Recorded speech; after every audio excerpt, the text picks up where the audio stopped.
السلام علیکم ورحمۃ اللہ وبرکاتہ۔ آج انشاءاللہ آداب جمعہ کے بارے میں حدیث پڑھوں گا کہ جمعہ کے آداب کیا ہیں اور کتنا ثواب ملتا ہے۔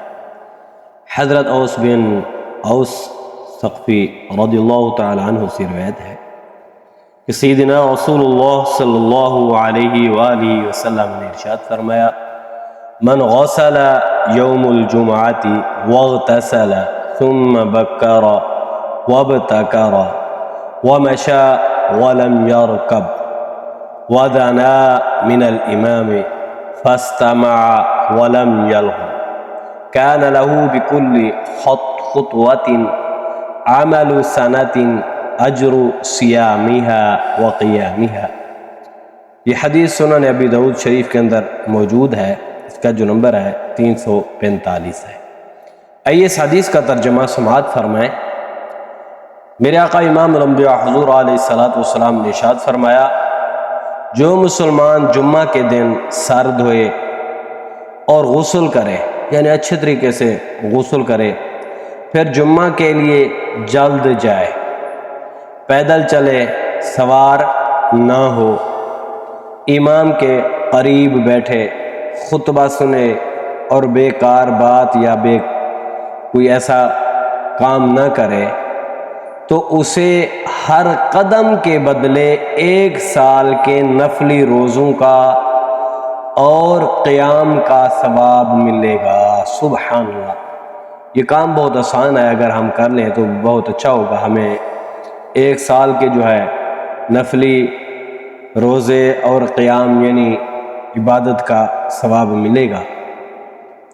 تو اس لیے ہمیں چاہیے کہ ہم جمعے کے دن اچھے طریقے سے غسل کریں، نہائیں، خوشبو لگائیں، پھر جلد مسجد میں جائیں، اور بہتر یہ ہے کہ پیدل جائیں، سوار ہو کر نہ جائیں، کیونکہ قدم قدم پر نیکیاں ملتی ہیں۔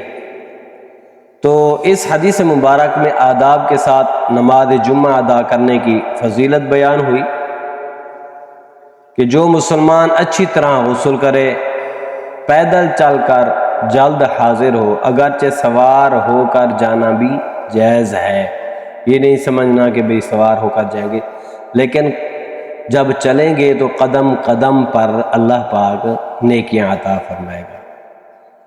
اور خطیب کے قریب بیٹھے، امام کے قریب بیٹھے، توجہ اور خاموشی کے ساتھ خطبہ سنے اور کسی کو اذیت نہ دے، تکلیف نہ پہنچائے، کسی سے کوئی ایسی بات نہ کرے، تو اسے 1 سال کی نفلی عبادت کا ثواب ملتا ہے۔ لہٰذا ہمیں اہتمام کے ساتھ نماز جمعہ ادا کرنی چاہیے اور خطبے کے ذریعے دینی معلومات میں اضافہ کرنا چاہیے۔ امام کے قریب توجہ کے ساتھ امام صاحب کی باتیں، خطیب کی جو باتیں ہیں وہ سننی چاہیے، تو ہمیں ہر جمعے اتنی نیکیاں مل سکتی ہیں۔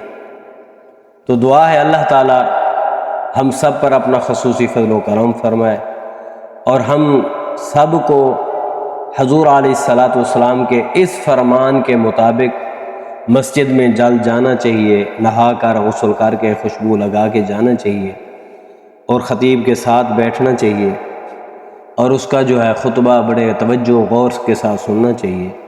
تو یہ کسی مشکل بات نہیں ہے۔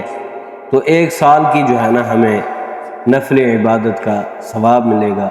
تو دعا ہے اللہ تعالیٰ جمعہ کے برکت سے ہمارے صغیرہ اور کبیرہ گناہوں کو معاف فرمائے۔